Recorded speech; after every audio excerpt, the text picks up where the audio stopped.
نبی صلی اللہ علیہ وسلم نے پچھلی امتوں کا واقعہ سنایا نا کہ غار پہ ایک پتھر آ کے گرا، 3 آدمی اس غار کے اندر پچھلی امتوں میں بنی اسرائیل میں بند ہو گئے. اب کوئی باہر جانے کا راستہ نہیں ہے، کوئی سوراخ نہیں ہے جس سے ہوا آئے. ان کو یقین ہو گیا کہ یہاں ہم تڑپ تڑپ کے بھوک پیاس سے مر جائیں گے، آواز بھی دینا تو باہر آواز نہ جائے. تو تینوں نے کہا تھے مسلمان، ایمان انسان کے بہت کام آتا ہے. کافر ہوتے نا تو کہتے اب مرنا تو ہے، ایک دوسرے کا گلا دبا کے ویسے ہی مار دو، خودکشی کر لو، بھوک سے تڑپ تڑپ کے مرنے سے بہتر کیا ہے، مار دو. اور ایک مرتا باقی 2 اس کو کھا کے گزارا کرتے. سمجھ رہے؟ تو تینوں نے دعا مانگی. تینوں نے کہا بھائی دیکھو، ہم میں سے جس نے زندگی میں کبھی کوئی بڑی نیکی کی ہو، کوئی بڑی نیکی کی ہو، آج اس نیکی کا اللہ کو واسطہ دے کے، بولو کیا ہو گیا آپ کو، دعا مانگو. آج اس نیکی کا اللہ کو واسطہ دے کے دعا مانگو. کرامت کا ایک واقعہ بھی میں اور سناؤں گا آپ کو. اتنے فضائل اعمال میں شرک بھرا ہوا ہے. کرامت سے انسان کو موٹیویشن ملتی ہے، دین پہ چلنے کی توفیق ملتی ہے کرامت کے واقعات سن کے. شرک جب پھیلے گا جب شرکیہ دماغ سے، آپ عیسائی ذہنیت سے آپ معجزے اور کرامتوں میں غور کرو گے. تو یہ مجھے یاد دلانا، ہمارے محلے کے ایک بزرگ کی کرامت سناؤں گا میں انشاءاللہ. تو ہم کو کرامتوں پہ لگا دی ان لوگوں نے، ہم تو کرامتیں سناتے ہی نہیں تھے، ہم تو سیدھے قرآن یہ سناتے تھے. انہوں نے اتنا کرامت کیا ہے کہ مجھے اتنی کرامتیں یاد آتی ہیں مستند ذرائع سے. تو پارسل کرو بھائی. سوال پیدا ہوتا ہے پھر یہ کرامتیں سنا، یعنی قرآن یعنی کرامتیں سنا رہے ہو بھائی، اللہ دکھا کیوں رہا ہے کرامتیں؟ جس کے ساتھ کرامت ہوتی ہے تو کرامت کا فاعل کون ہوتا ہے؟ اللہ ہوتا ہے نا. تو وہ دکھا کیوں رہا ہے؟ پھر اللہ نے قرآن میں کرامتیں سنائی کیوں ہیں؟ ہمارے نبی نے کتنے واقعات سنائے ہیں کرامتوں کے، بہت سے واقعات. خود ہمارے نبی کے ساتھ کتنے معجزے ہوئے. محدثین نے، اسلاف نے کرامتوں کے واقعات نقل کیوں کی؟ اس لیے کہ ہوئے ہیں نا. ایک دفعہ میں نے شہید کے خون کی جب خوشبو سونگی نا تو میں نے بیان میں بتایا، ایک صاحب کہنے لگے ابے بھائی ان چیزوں میں لوگوں کو نہیں لگاؤ. میں نے کہا اللہ نے شہید کے خون کی خوشبو پبلک کو سنگھائی کیوں؟ اگر لوگوں کو بتانا نہیں تھا، اللہ اس کو چھپا کے رکھتا. تو اللہ جب اپنی قدرت اگر دکھا رہا ہے اور مستند ذریعے سے ہم تک پہنچی ہے تو اس کو بیان کرنے میں کوئی حرج نہیں ہے. ہاں اس کی وجہ سے قرآن و سنت کو نہیں چھوڑا جائے گا. مسائل قرآن و سنت ہی سے سیکھے جائیں گے، کرامتوں سے دین پہ یعنی سیکھا نہیں جاتا، شریعت نہیں چینج ہوگی اس سے. تو خیر، تو نبی صلی اللہ علیہ وسلم نے فرمایا تینوں نے دعا مانگی اللہ تعالیٰ سے. ایک نے کہا کہ اے اللہ، ایک مزدور تھا مجھ سے، میں جلدی جلدی سنا رہا ہوں مختصر کر کے. مزدور تھا، ناراض ہو کے چلا گیا، اس کی اجرت میں نے سنبھال کے رکھ لی. پھر اس کی اجرت میں نے کاروبار میں لگائی، زمین پہ لگائی، ہوتے ہوتے برکت ہوتے ہوتے گائے بھینسے، وہ جو بھی اس بھینسیں تو نہیں ہوتی تھی، جو بھی اس زمانے میں بکریوں کا ریوڑ بھیڑ ویڑ، اتنا کاروبار میں اللہ نے برکت دی. کئی سالوں کے بعد وہ آیا کہ بھائی میرے پیسے دو. تو میں نے کہا بھائی میں نے تو تمہارے پیسوں سے یہ ریوڑ پورا جو ہے نا بزنس بنا لیا ہے، تو یہ سارا تمہارا ہی ہے. تو اس نے کہا ٹھیک ہے دے دو. لے گیا وہ ایسا ٹھیک. شرعی مسئلہ تو یہ ہے کہ اس میں ضمان واجب ہوتا ہے، جتنے پیسے تھے اتنے ہی بنتے ہیں شرعی طور پر. یعنی اس پر لازم نہیں تھا یہ، کیونکہ وہ دین بن گیا، یا تو غصب ہوگا یا دین کا حکم ہوگا، دونوں کا الگ الگ حکم ہے. بھی میں اس شرعی ڈیٹیل میں نہیں جاتا، لیکن اس نے تقوی کا تقاضا کہ بھائی اسی کی رقم سے کیا ہے تو سارا کون لے لے؟ تم لے جاؤ. وہ بھی ایسا نیمبو نچوڑ نکلا کہ ایک بھیڑ بھی نہیں چھوڑ کے گیا، سارا ہی لے گیا. اب اس کے دل میں اللہ کا خوف تھا. پیسہ قربان کرنا اللہ کے لیے بہت مشکل ہے. کہنے لگا اللہم ان کنت فعلت ذلک ابتغاء مرضاتک فاکشف عنا ما نحن فیہ. اے اللہ اگر میں نے یہ تجھے راضی کرنے کے لیے کیا تو جس عذاب میں آج ہم مبتلا ہیں اللہ اس عذاب کو ہم سے دور کر دے. نبی نے فرمایا پتھر تھوڑا سا لڑک گیا. یہ نبی کرامت کے واقعات سنا رہے ہیں کہ نہیں سنا رہے؟ نہیں آئی میرا خیال ہے بات. تو یہ تو پھر نبی صلی اللہ علیہ وسلم پہ معاذ اللہ الزام ہوتا ہے، یا رسول اللہ آپ قرآن و سنت سے ہٹا کے کرامتوں پہ لگا رہے ہیں. یہ بنتا ہے اعتراض. بھائی قرآن و سنت میں کرامتیں ہیں تو یہ قرآن و سنت سے ہٹایا نہیں جا رہا، یہ قرآن و سنت پہ چلانے کے لیے کہ نیک عمل کرو گے تو کیسے کیسے واقعات ہوتے ہیں اللہ کے. تو اب کوئی کہے دعا کا قبول ہونا کرامت نہیں ہے، دعا کا اس طریقے سے قبول ہونا کرامت ہے. دعائیں تو سب صبح شام مانگتے ہیں، ہم بھی مانگتے ہیں، آپ بھی مانگتے ہیں. یہ تھوڑی ہوا ہے اللہ سے مانگا اور فرشتہ اترا اور پیسے ڈال کے جیب میں چلا گیا، ایسا تھوڑی ہوتا ہے. اگر ایک دم سے ایسا ہو گیا تو یہ کیا ہے؟ یہ تو پھر کرامت ہے. تو پھر اس شخص نے دوسرے نے دعا مانگی. اچھا دیکھو اللہ کی بھی رحمت, اللہ چاہتے ایک دم سے پورا پتھر ہٹا دیتے نا, لیکن اللہ ان بقیوں کا عمل بھی لانا چاہتے تھے کہ صرف یہ ایک محبوب عمل نہیں ہے, اور بھی محبوب عمل ہے. دوسرے نے کہا اے اللہ میں بکریاں چراتا تھا, رات کو جب گھر آتا تو دودھ نکال کے سب سے پہلے اپنے ماں باپ کو پلاتا اور پھر خود پیتا, بچوں کو پلاتا. جب میں گھر آیا دیر ہو گئی, میرے ماں باپ بوڑھے ماں باپ سو چکے تھے, پیالہ لے کے میں ان کے سرہانے کھڑا رہا. مجھے غیرت آئی کہ اپنے بچوں کو پہلے پلاؤں, اپنے ماں باپ کو بعد میں. آج ماں باپ کے سامنے اپنے بچوں کو ترجیح دے رہے ہوتے ہیں, اپنے بچوں کے لاڈ اور نخرے اٹھا رہے ہوتے ہیں اپنے باپ اور اپنی ماں کے سامنے. بہت بڑی بغیرتی ہے بھائی. بچوں کو بھی بتاؤ کہ پہلے کون ہے, یہ ہیں دادا دادی نانا نانی, یہ پہلے ہیں بیٹا, ان کا حق پہلے ہے. ان کے آرام کے لیے تمہیں قربانی دینی پڑے گی, تمہارے آرام کے لیے ان سے قربانی نہیں دلوائیں گے ہم. بچوں کو بدتمیز بنا کے اپنا بڑھاپا بیڑا گرک کر رہے ہوتے ہیں یہ. تو ہاں اس نے کیا کیا, اس نے کہا یا اللہ میں ساری رات اپنے ماں باپ کے سامنے دودھ کا پیالہ لے کے کھڑا رہا, جگایا بھی نہیں کہ نیند خراب ہوگی, اور گیا بھی نہیں کہ ایسا نہ ہو آنکھ کھل جائے اور بھوک سے پریشان ہو. پوری رات یہاں تک کہ صبح ہو گئی, جو صبح صادق کا وقت, ان کی آنکھ کھلی تو ان کو میں نے دودھ پلایا.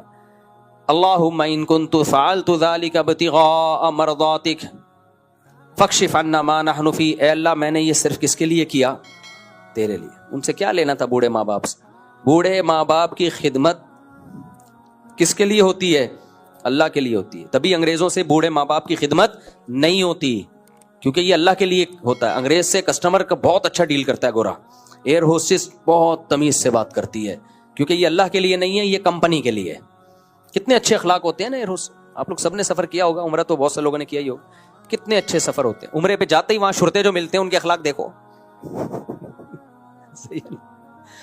تو وہ جو ایئر ہوسٹس کے اتنے اٹریکٹیو خوبصورت اخلاق, اور جتنی مہنگی سیٹ ہوگی نا اخلاق اتنے ہی اچھے. بزنس کلاس میں جاؤ گے اور اچھے, قطر اور ایمریٹس کے بزنس میں جاؤ گے ہٹو بچوں قسم کے اخلاق.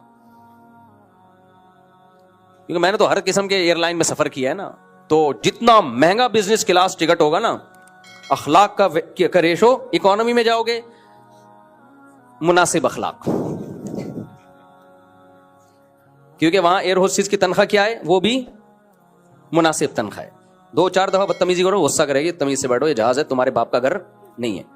زیادہ اگر بدتمیزی پہ آ گیا, اور تھوڑا بزنس کلاس میں ذرا اچھی والی بزنس کلاس میں چلے گئے تو اس میں اور اچھے اخلاق, اور اپر لیول کے بزنس کلاس میں چلے گئے اخلاق ہی اخلاق ملیں گے آپ. تو یہ جو اخلاق ہیں یہ کس کو خوش کرنے کے لیے, اللہ کے لیے. ایئر ہوسٹس تمہاری کیا لگتی ہے, یہ کمپنی کو خوش کرنے کے لیے. تنخواہ بھائی مسکرا کے بات کرنے کے ہی تو پیسے ملتے ہیں, ورنہ یہ دہی رائتا اور بریانی تو ہم گھر میں بھی کھا لیتے ہیں. جہاز میں جو ہمیں اتنا مہنگا مل رہا ہے سب کچھ پیش کرنے کے ہیں. مجھے یاد ہے میں وہ امریکہ جا رہا تھا تو بزنس کلاس میں ہمارے دوست نے وہاں جو تھے نا, انہوں نے بزنس کلاس میں ٹکٹ کرایا میرا. تو ایئر ہوسٹس نے انگلش انگریز تھی وہ, اس کو اردو نہیں آتی تھی. اب میں منگوانا چاہ رہا تھا رائتا, اب مجھے انگلش میں آ نہیں رہا تھا رائتا کیا بولوں یار میں. اب وہ دہی نہ اٹھا کے لے آئے نا, رائتا الگ چیز ہے, چٹنی ملی ہوئی ہے اس میں وہ الگ چیز ہے. آپ ان کی ٹریننگ دیکھو. میں نے جب 2-3 دفعہ کچھ مشکل الفاظ بولے, اس نے کہا رائتا, میں نے کہا یس رائتا. یہ عزت آپ کو کہیں اور ملے گی. اس کو یہ بھی پتا ہے کہ اس مولوی کو کیا چاہیے. میں نے کہا یار اس کا آئی کیو لیول ہے بھائی, اس کو اندازہ ہو گیا کہ یہ دیسی لوگ لگ رہے ہیں, پاکستانی لگ رہے ہیں, یہ بریانی یا چاول کے ساتھ رائتا ان کو چاہیے. کتنا رائتا زبردست, ابھی میں کیا بتاؤں آپ کو. خیر ٹھیک. تو یہ جو اتنے اچھے اخلاق, اور کتنی ٹف جاب ہوتی ہے ایئر ہوسٹس کی, بہت ٹف جاب ہے, بہت ٹف جاب. کئی گھنٹے ہوا میں رہنا, خدا کی قسم آسان کام, خاص طور پہ لمبی فلائٹوں میں آدمی کا دل چاہتا ہے ونڈو سے چھلانگ مار کے نیچے اترے. ہوا میں معلق ہے بھائی. بس میں تو جا رہے ہیں نا, 2 گھنٹے بعد ادھر آ رہے, اڈا آ رہا ہے, وہاں اترے, قیام و طعام لکھا ہوا ہوتا ہے, گئے چائے پی, چلنے کا اپنا ایک. بس بھی رک جاتی ہے, جہاز تو بیٹھے ہوئے. آسٹریلیا سے ہم آئے 13-14 گھنٹے, بس 13-14 گھنٹے چاہے بزنس کلاس ہی ہو بھائی, تھک جاتا ہے آدمی. ایئر ہوسٹس کی ہمت ہے, لیکن اس کے چہرے پہ کبھی بل نہیں آئیں گے. کبھی ایسا نہیں ہوگا کسی ایئر ہوسٹس نے کہا ہو کہ تمہارے باپ کی نوکر نہیں ہو کہ میں جہاز میں تمہارے لیے رائتے تلاش کروں یہاں پہ. یہ انڈا موڑ کے ہوٹل نہیں ہے رائتا, یہ بزنس کلاس ہے, یہاں رائتے نہیں ہوتے, یہاں چٹنی نہیں ہوتی, وہ کھانے ہوتے ہیں جو آپ پیزا منگواؤ, برگر منگواؤ, کیا رائتا کی رٹ لگا کے رکھی ہوئی. ہم بھی ایسے دیسی تھے, ہم نے کہا رائتا چاہیے. ٹھیک ہے, اچھا خیر. تو آج کسٹمر سے لوگ اچھے اخلاق سے, یہ میں اتنی ڈیٹیل اس لیے بتا رہا ہوں, یہ روسیز کی مثال اس لیے دیتا ہوں کہ اس کے اخلاق بہت اچھے ہوتے ہیں, اللہ کے لیے ہوتے ہیں نا. اس سے ہمیں ایک سبق ملتا ہے کہ انسان اپنے اخلاق کو سنوارنا چاہے نا تو سنوار سکتا ہے. ایئر ہوسٹس سنوار لیتی ہے نا, بوڑھوں سے بھی بڑے آرام سے بات کرے گی. اور ہم کہتے ہیں نا ایک دو دفعہ تو اخلاق سے بات کرنا آسان ہے بھائی. ایئر ہوسٹس کی جتنے سال جاب ہوتی ہے, ساری زندگی اچھے اخلاق سے ہی بات کرتی ہے. وہ اس کے چہرے پہ غصہ نہیں آتا. اس کے پیچھے موٹیویشن کیا ہے؟ روکھڑا. کیا ہے؟ پیسہ. بھائی میں تو اس سے اخلاق سیکھتا ہوں اپنے. میں سوچتا ہوں کاش ہم لوگ اپنے ماں باپ کے بارے میں ایسے ہو جائیں یار. لوگ آ کے بتا رہے میرا ابا ایسا, میرا ابا ایسا, میری اماں ایسی. بھائی یار خدا کے لیے بہت کچھ برداشت کرنا پڑتا ہے, اللہ کے لیے. تو اللہ نے سب سے زیادہ اچھے اخلاق کا مستحق کس کو بنایا؟ ماں کو, اور اس کے بعد باپ کو. تو وہاں تو آپشن ہی نہیں رکھا ہمارے پاس, جھک جاؤ ان کے سامنے. ایسے ایئر ہوسٹس سے سیکھا کرو کہ اب جب جہاز میں سفر کرو نا, بولو اب میں اپنے ابا کے ساتھ ایسے ہی ان کو سروس ایسے ہی دوں گا. میں ابا چائے منگوا رہے ہیں, بنا کے لائے, ڈیڈی پاپا, یہ ایسا نہیں بدتمیزی سے لا کے رکھ دی. پہلے ایک میز لا کے رکھو ابا کے سامنے. میرے بچے بیٹھے ہوئے, ہاں, میز لا کے رکھو ابا کے سامنے. پھر فرش میں چائے رکھو, فرش دیکھو دھلی ہوئی ہے کہ نہیں ہے, اچھی طرح رکھا. پھر شوگر لا کے رکھی, ڈیڈی آپ 1 چمچ پئیں گے؟ رشتہ لینے گئے تھے تو پھر تو آدھا پی کے آ گئے تھے, آدھا چمچ. اب تو گھر میں آپ ریلیکس ہیں, بچے بھی ہو گئے, اب کتنے چمچ ڈالنے ہیں؟ سچی مچھی بتائیں. تو بولو 4 چمچ بھر کے ڈال دے اس میں. تو کتنے تمیز سے ہوتا ہے نا وہاں معاملہ. گھر میں ابا اماں بھائی بہنوں کا کوئی قدر ہے ہی نہیں. اللہ نے حکم دیا بیوی سے اچھے اخلاق سے پیش آؤ. ہر خاتون سے فون آ جائے نا کسی لڑکی کا, چپک جائے گا فون پہ, گھنٹہ گھنٹہ بات کرے گا. اس بیوی سے بات کرنے کا ٹائم بولو نہیں ہے, کیونکہ اس پہ کون خوش ہو رہا ہے؟ اللہ. تو اللہ کا تو کوئی معاذ اللہ ویلیو ہی نہیں رہی ہے بھائی. اللہ کے لیے بہن بھائیوں کو خوش کرنا, اور عورت کا شوہر کو خوش کرنا. عورت کو بھی چاہیے شوہر کی کڑوی کسیلی برداشت کر لے. بھائی تمہارا ہسبینڈ ہے, وہ رشتے میں کیا لگتا ہے؟ وہ بوائے فرینڈ تھوڑی ہے, وہ کیا ہے؟ وہ ہسبینڈ ہے. تو اللہ کے لیے برداشت کرنے والے لوگ مارکیٹ سے شارٹ. تو اللہ کو کیا چاہیے؟ وہ لوگ چاہیے جو اخلاق کس کے لیے رکھیں. دیکھو نبی نے فرمایا مسکرا کے بات کرنا صدقہ ہے, لیکن یہ کب صدقہ ہے؟ جب کس کے لیے ہو؟ اللہ کے لیے ہو. تو ایس ایچ او کو دیکھ کے سب مسکراتے ہیں, سر آئیے پلیز بیٹھیے. تو اللہ تعالیٰ فرماتے ہیں, ہاں حدیث میں آتا ہے کہ اس شخص نے کہا یا رسول اللہ, یا اللہ ان کنت فعلت ذلک ابتغاء وجہک, اے اللہ میں نے یہ تیری رضا کے لیے کیا تھا. کس کے لیے کیا؟ اپنے کوئی دیکھنے والا نہیں تھا. پوری رات پیالہ لے کے کھڑے رہنا. اے اللہ اگر تیرے لیے کیا تھا تو جس مصیبت میں آج ہم مبتلا ہیں, اللہ اس مصیبت سے ہمیں نجات دے دے. دیکھو جو ماں باپ کی خدمت کرتا ہے آخرت میں اجر بعد میں ملتا ہے, دنیا بھی اللہ اس کی سنوارتے ہیں. یہ اپنی آنکھوں سے دیکھا ہے ہم نے.